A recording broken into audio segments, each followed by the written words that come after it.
ล้มได้ก็ลุกได้ตัวน้อทางไปต่อถึงแม้มันสิบ่ง่าย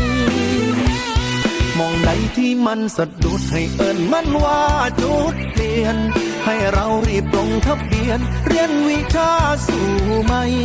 มองใดที่ยังมืดมนที่มองบ่เห็นทางไปเขาต้องสร้างทางขึ้นใหม่สั่นตัวละน้อไหว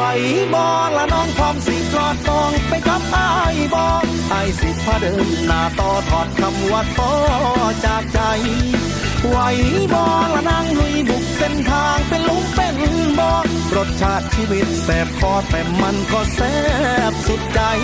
โดยสารไปกับความแกร่งชีวิตเข้มแข็งมันเส้นชัยโมโหเจ้าคิดจังได้พร้อม